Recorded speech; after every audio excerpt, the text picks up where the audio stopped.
Hi, I'm Michael, a filmmaker in the Blue Mountains. Explore with me a garden in Blackheath that has become an unofficial tourist attraction.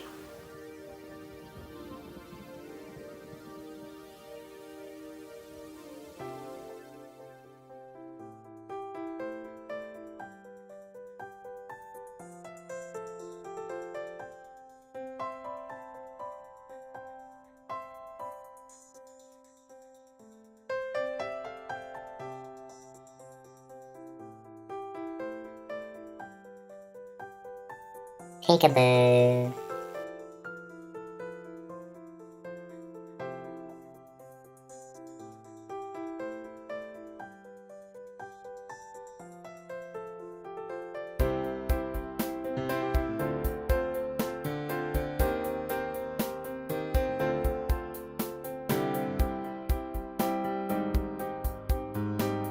No. How embarrassing. Hi Margaret, thank you for speaking with us today. I'd just like to generally get the idea of how you actually got into gardening. It actually began quite some years ago. My interest actually developed when I bought my first home, and I discovered the joys of creating something that could be beautiful and could be unique. The ornaments in my garden is really about the stories that are being created, and very often when we have the tourists that come past and they admire the garden, and I would like to think that they're taking something of my imagination into themselves to then be able to create something themselves that will then go on. Very many of us don't have the skills and abilities of a tradesperson, but out of recycled material, which is another joy that we have and things that we've used to create our garden here, one can imagine all sorts of things. I get very excited when it's the council collection time, as we've just had, driving around even this morning, collecting a few bits and pieces that people have thrown out as their rubbish, which is now going to become my worthy items in my next creation.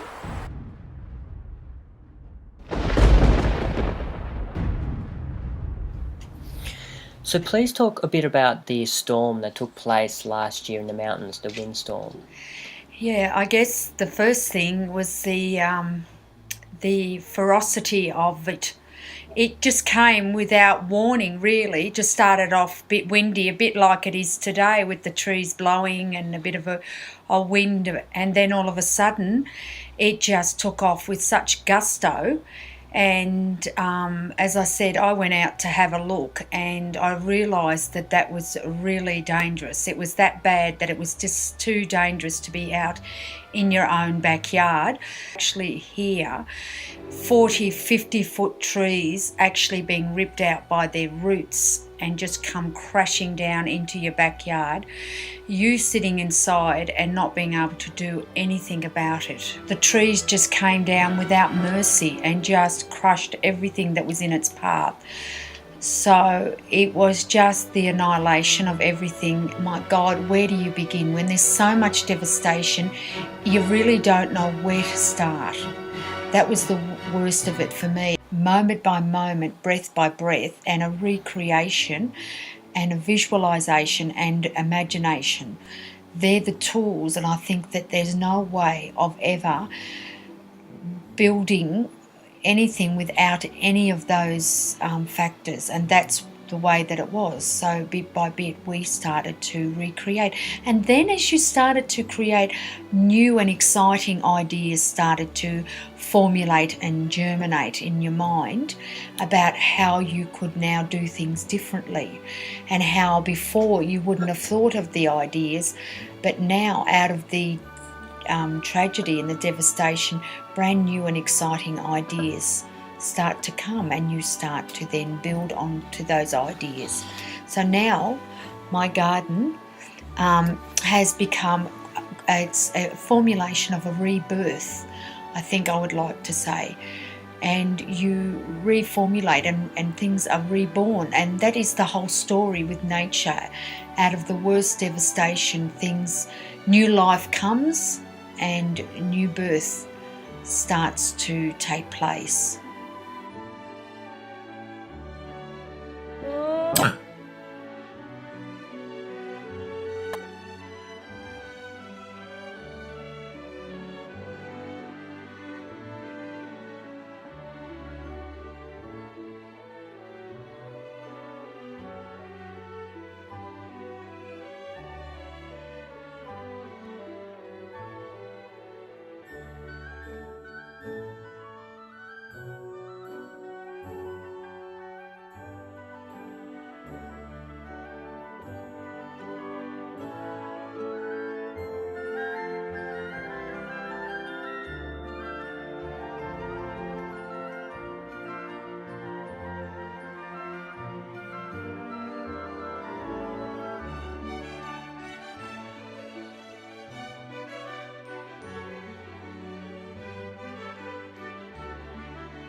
Wee.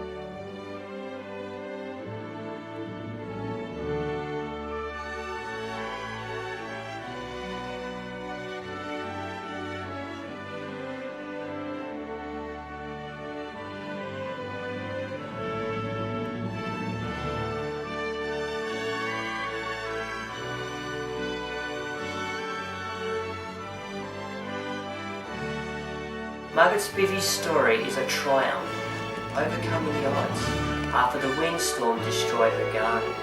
But with her determination, she brought her garden back to life.